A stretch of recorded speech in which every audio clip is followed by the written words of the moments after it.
For the record, District Attorney Davies announced with pompous disdain. The accused, a small-framed woman without any military presence, faces charges of stolen valor.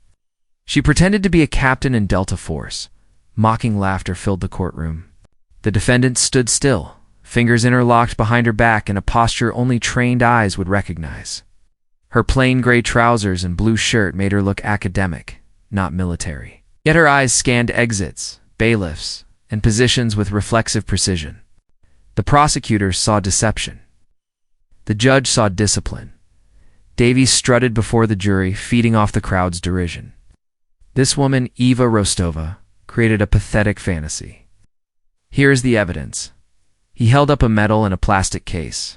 A fake, distinguished service cross. She bought it online.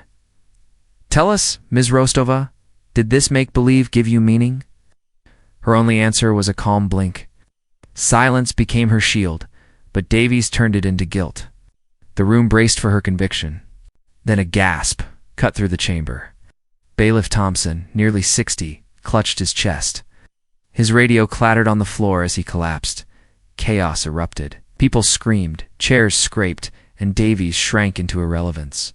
Only Eva moved with purpose. No panic, just efficient precision. She was at Thompson's side in seconds. Cardiac arrest, she declared, loosening his tie, checking his airway. Retrieve the defibrillator. Now, her voice cut through the chaos with surgical authority. She pointed to the stunned younger bailiff, who obeyed instantly. To the clerk frozen in fear, she ordered hands on chest.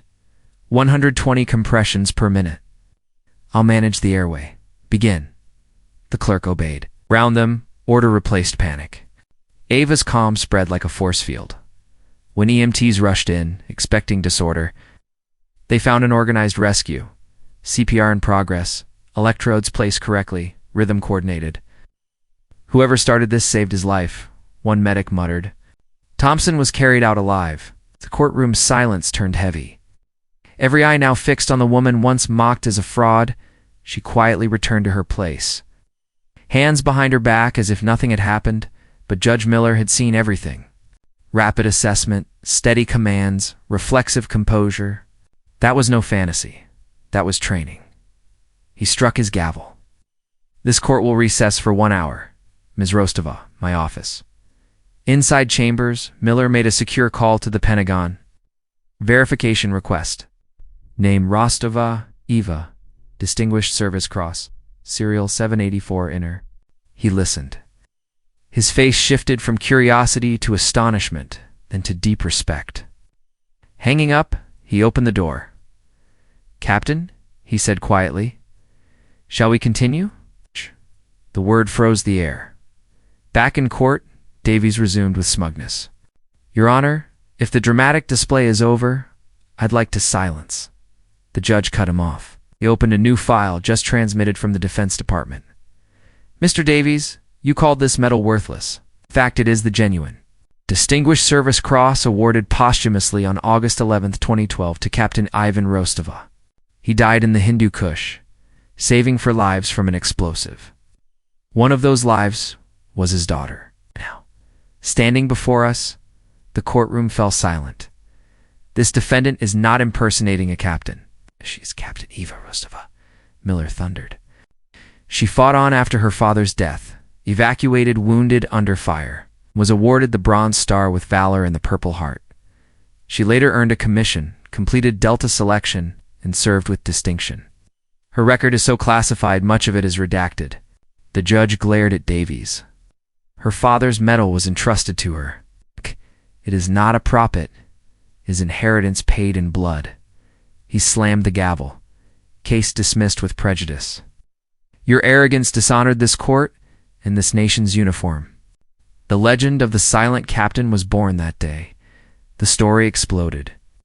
Local media, legal journals, and military sites carried Judge Miller's words. His transcript went viral among veterans, lawyers, and soldiers, a searing warning against arrogance and prejudice. Davies' career collapsed overnight. The state bar launched a misconduct probe. His statement of misunderstanding was ridiculed. In courthouses, young attorneys coined a phrase, "Don't Davies this case." a reminder to check facts before letting ego destroy a career. Captain Eva Rosttova did not bask in vindication. After court adjourned, she reclaimed her father's medal from evidence storage and slipped out a side exit. She gave no interviews, no public remarks. A week later, an anonymous cashier's check covered Bailiff Thompson's medical costs. That was her only trace. She disappeared back into the quiet. Years passed.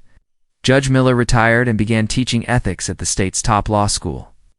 On day one of every semester, he handed students a single-bound transcript, State versus Rosttova. This case has no new precedent, he told them, walking the aisles with the same stern authority. But it holds the most important lesson you'll ever learn. See the person, not the stereotype. Competence is virtue. Assumption is injustice's first step. The story became institutional legend. Students studied it as a foundational text. Veterans passed it among themselves as proof that true warriors don't need to announce themselves. The medal, once dismissed as a worthless tin, became a symbol of truth. Truth earned in fire and blood is carried forward by those who never asked for applause. Captain Eva Rosttova never sought recognition. She sought only to honor her father's legacy and uphold her own quiet code. Her story was not about humiliating a foolish prosecutor. It was about proving that the strongest foundations of society are often the silent professionals steady in crisis.